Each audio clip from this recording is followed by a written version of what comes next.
like I told you, if God want me free, gonna keep me free. If he not, gonna send my jail. That'd be calm. That's all that be. Well, I mean, you've done it before. Yeah. We all saw it. The moment the news hit, Boosie Badazz, born Torrence Hatch, stood at the crossroads, one foot on the stage and the other on the edge of federal time. He didn't tiptoe around it either. On August 4, Boosie dropped the news like a confession from the pulpit, writing to fans on X, "I have accepted a plea deal from the federal government regarding my gun case. God doesn't make mistakes, and I'm tired of fighting." Anyone watching could feel that exhaustion seeping through the screen. The fighting wasn't just metaphorical. For more than a year, Boosie's life has been reduced to a tug-of-war between his freedom and a system determined to hang his future on a pair of pistols. A black Glock 19 and a black and purple Hellcat, not just accessories, but the beating heart of the government's case. They crossed state lines, prosecutors said, and that was the nail in the coffin. On paper, Boosie faced the full weight of a possible 15-year sentence, but the recommendation from prosecutors was 2 years, with 3 more on a leash called supervised release.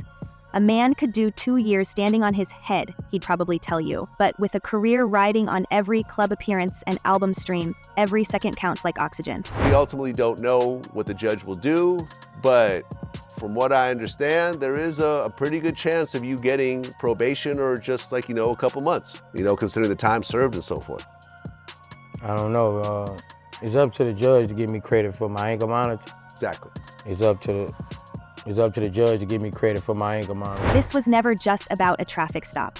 If we rewind to the start, it all unravels in San Diego, June 2023. Boosie had just wrapped a music video shoot, the kind of scene that turns quiet suburban streets into a festival of lights and flexes. But lurking above him, literally, a police helicopter followed his car as he left. No casual coincidence, police were already keyed in, watching his Instagram, where Boosie, never one for subtlety, had flashed a gun in his waistband that same afternoon. Not the world's best alibi when you're a felon barred from touching a firearm, much less waving it for the gram. The stop was surgical. 2 handguns in the vehicle, both traced back across state lines. Details surfaced that an associate checked those weapons onto the flight from Atlanta to San Diego, a technicality so tailor-made for prosecutors it almost sounded like fiction.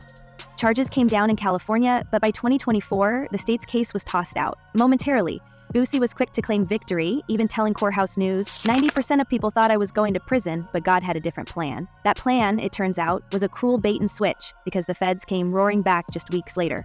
Same evidence, new court, harder to escape. I knew he was going. I just wait. I couldn't wait to celebrate. Say, boy, I can't wait till Boosie go to jail. Say, boy, I'm gonna have me I'm gonna go live all day long when Boosie go to jail and let y'all request. I'm rubbing it in 2. What really grabs us is how Boosie tried to wear his fatigue like a badge and his denial like armor. On social media, he pushed the idea that nothing was changing. Shows would go on, the infamous annual pool party would still overflow with bubbly and questionable swimwear. Fans bombarded his DMs, worried their city would get scratched from the tour schedule, but Boosie made it sound easy. Sentencing wouldn't land until 2 or 3 months down the road. "So, I'm gonna be at every show, of course," he insisted on Instagram, voice just a bit too defiant, a touch too eager for applause. To the casual eye, he looked untouchable, a man who could take a guilty plea in the morning and headline a concert that night. But beneath it, there was something desperate, as if performing was the only thing tethering him to reality. The album Words of a Real One became a shield and a plea for loyalty. He asked fans to keep him in their prayers, to buy the record, as if chart numbers and clout could buy leniency from a federal judge. My content forever, long as Boosie in jail. I'm gonna make fun of his mama. I'm gonna make fun of his new girlfriend that just had the baby. They gonna have to go breastfeed the baby in the visitation room. They gonna have to pump the milk.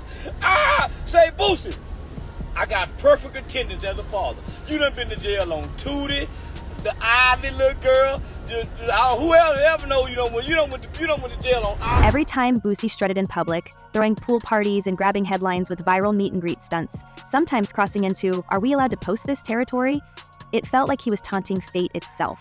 The bravado was real, but so was the fear that bled through every post. We kept seeing a man trapped in the spotlight, determined to keep dancing until the music stopped, no matter how many court dates crept closer on the calendar. Boosie going to jail!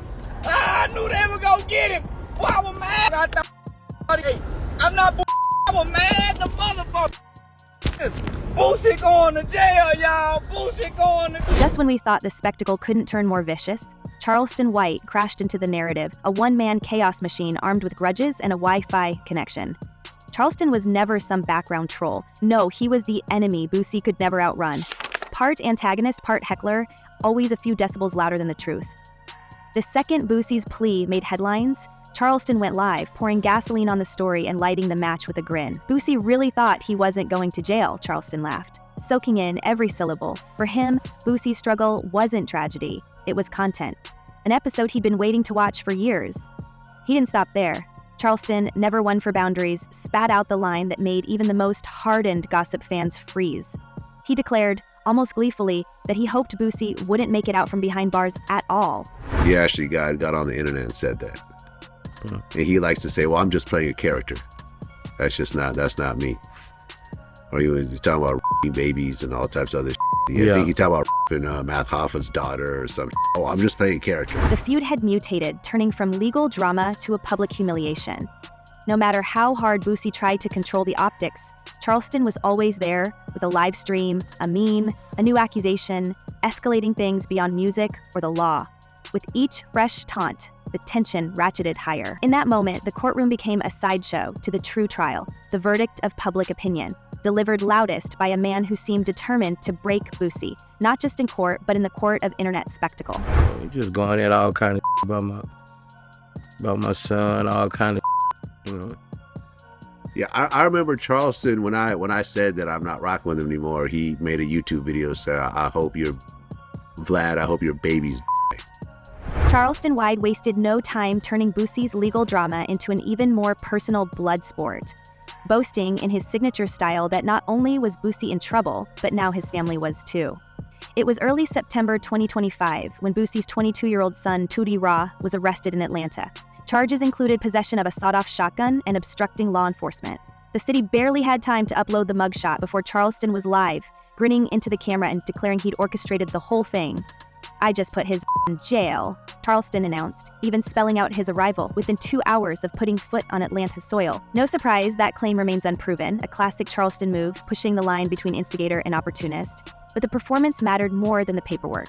He painted himself as the architect of Boosie's pain, collecting real-world legal trouble like trophies on a digital mantle. Even as the Atlanta Police Department stayed silent on Charleston's actual involvement, the spectacle spread, fueling rumors that the feud wasn't just rap beef, it was generational warfare, with White casting himself as the puppet master, pulling strings from afar. Once I see a man go up there and say he gonna put your ass in prison, even if you threaten him or say something about him and he's got facts to where he's put people in prison, I can't take a chance of getting it. This wasn't the first time Charleston had found a way to profit off public meltdowns. If there's a script for chaos in the age of live streams, he's read it and annotated every line. Just weeks before, the internet watched as he detonated an interview with Orlando Brown, dragging up old wounds and flinging them around like confetti. You wouldn't fight them people in Hollywood, Charleston spat, weaponizing trauma for the crowd, turning what could have been a tense moment into a viral sideshow. The spectacle ricocheted across timelines, part ugly spectacle, part car crash you can't look away from. Not even Soulja Boy was immune. One click and suddenly Aiden Ross had engineered a face-to-face between Charleston and Soulja, the animosity melting on camera into an awkward handshake for the ages. Each time, Charleston made sure the moment belonged to him, baiting, breaking, and cashing in. We've seen influencers troll, but Charleston isn't satisfied with comments or clout. He thrives on humiliation, using every feud as a launchpad for his brand, every viral outburst a new product in his growing empire of outrage. Facing the reality of federal sentencing, Boosie Badazz didn't just turn inward, he also turned toward reconciliation, at least publicly. The timing was impossible to ignore. Just as he announced his plea deal, Boosie took to social media to announce that long-standing feuds were finished. Suddenly, the walls he'd kept up for years came tumbling down. Tension with Fredo Bang, once explosive enough to spark street-level violence, seemed to melt into thin air. NBA youngboy, whose name Boosie could barely say without an insult, was quietly struck from the list of rivals. Even Kevin Gates, another Baton Rouge product with a long and tangled history with Boosie, found himself forgiven. It was a clean sweep that stunned fans, many of whom had grown up on tales of these regional beefs, each one more personal and combustible than the last. This kid so many black people, he confessed. And he's gonna rot in prison from being 16 years old. He was a serial He was Lil Boosie's serial. This wave of amnesty didn't look accidental. For some, it had the ring of a man preparing for a major reckoning. as if Boosie, facing the prospect of years in a federal facility, needed to tie off every loose end before time was called. There's something primal about a person staring down a courtroom clock, watching the future shrink and feeling the urge to set the record straight with old enemies. In another light, it raised more cynical questions. Was this a strategic move, a forced humility born from losing leverage? When the threat of federal consequences hovers over everything, apologies can start to look less like redemption and more like insurance. The subtext was clear. Boosie had to make choices that would keep him afloat, inside or outside, and burning bridges didn't fit the new playbook. For years, fans saw Boosie as a fighter, a man who never ran from a feud, who wore his grudges like armor. But the Clean Slate campaign revealed something different. It's one thing to call for peace when you're on top of the world, but when you're negotiating plea terms and thinking about who'll visit you in a California federal institution, the meaning changes. There's a gravity to making amends under threat, a sense that every olive branch is also a prayer. Old tweets resurfaced, fans dissected every interaction, and the industry started to wonder if Boosie was preparing for a new chapter or just managing risk in a world where loyalty fades fast. T.I. and Boosie, homie, Boosie 9 black people. He 9 black people. He his baby mama's brother, put a hit on him, and gave a nigga $2,800 times 9. The stark contrast with Charleston White could not be more glaring. While Boosie moved to bury hatchets and soften his public image, Charleston seemed to double down on provocation. He built a career on refusing to forgive or forget, keeping his Rolodex of feuds active and profitable. There was no hint of vulnerability, no sign of strategic humility. Charleston's power came from the chaos he engineered. There were no bridges to rebuild because he delighted in burning them first. This approach made him unpredictable and, for his growing audience, magnetic. For Boosie, however, that same volatility now represented a danger that could outlast even a federal sentence. The audience, too, felt the tension between these two blueprints for survival. Some wondered if Boosie's sudden turn to peacemaking would insulate him from the worst consequences, or if it only made him look vulnerable to sharks like Charleston. Others speculated whether this shift was a true evolution or just a temporary mask worn until the next verdict fell. What was clear, though, was that in the eyes of the public, Boosie's legacy was being rewritten in real time, not just in courtrooms or on streaming platforms, but in the subtleties of who he chose to fight and who he chose to forgive. At its core, this pivot added another layer to the spectacle: redemption versus revenge, humility versus hard-headedness. The headlines swirled with speculation. Could Boosie's bid for peace stick, or would the old animosities return the second he was free to roam? With Charleston White still circling, the uneasy truce felt fragile. In a world built on beef, the decision to let go could be as radical and as risky as any public feud. Yeah, I've been doing this with I've been winning with no support. Nobody from the industry. It all circles back to Boosie because for Charleston, this isn't just one more controversy. He spent years laying out the playbook: goad the target, escalate the beef, and stretch it until real-world consequences hit. The footage of Tootie Raw's arrest wasn't enough. Charleston upped the ante by repeatedly warning Boosie that bad things are happening to y'all. In the court of public opinion, every setback becomes ammunition. Charleston didn't just celebrate Boosie's misfortune, he made it a business model. And every time he called out Boosie's name, his audience grew. For a man who demands loyalty and silence from others, Charleston has never shied away from putting himself on the stand. That's not a metaphor. Old courtroom video resurfaced showing Charleston testifying under oath, helping send a former friend away. The tape ignited the internet, reigniting a centuries-old debate about street code and the fine print of loyalty. Critics immediately branded him a snitch, worse, a hypocrite, since he'd built his persona by roasting rappers for cooperating. Charleston wasn't rattled. He turned the tables, claiming he's always stood for accountability, insisting that working with law enforcement is part of saving the community. For every accusation hurled his way, he countered with a new live stream or Instagram rant. When Boosie accused him of calling the FBI, Charleston smirked and doubled down, joking that he'd ring up anyone with a badge just to see his rival sweat. The contradiction doesn't bother him, it's the point. In his universe, exposing hypocrisy is a full-time job, and if it means bending the rules himself, so be it.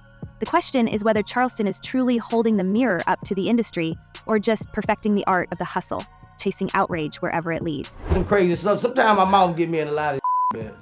You know, I say some man. So you gotta understand what I'm saying when I say it. I say something, I might say something, hey, but it makes sense, I'm telling you. Now, with Boosie's fate in the hands of Judge Kathy Ann Bensabengo and sentencing set for November, the stakes have never felt heavier. The federal government's recommendation stands at 2 years inside, 3 on a leash. But judges are nothing if not unpredictable, and 15 years is still written in the fine print. In the wings, Charleston is already spinning new scenarios, hinting in live streams that Boosie may never see another concert stage, whispering that even prison won't bring closure. With every new jab, Boosie's bravado on Instagram grows quieter, the pool parties shrink, and the world watches to see if the man who once claimed God had a plan can survive not just a cell but the relentless shadow of a hater who never sleeps. So as we watch Boosie count down the days to sentencing, we have to ask, what's the real punishment here? Is it the time he'll serve in a federal facility? Or is it the never-ending circus with Charleston White circling, waiting to pounce on every slip, every setback, every moment of weakness? Are we seeing the fall of a rap legend? Or just the latest episode in the meanest reality show the internet's ever seen? Drop your thoughts in the comments. Are you Team Boosie or Team Charleston? Make your voice heard. And don't miss what happens next. Until then, stay wild, stay watching, and keep your receipts. Because in this game, nobody's story is ever truly finished.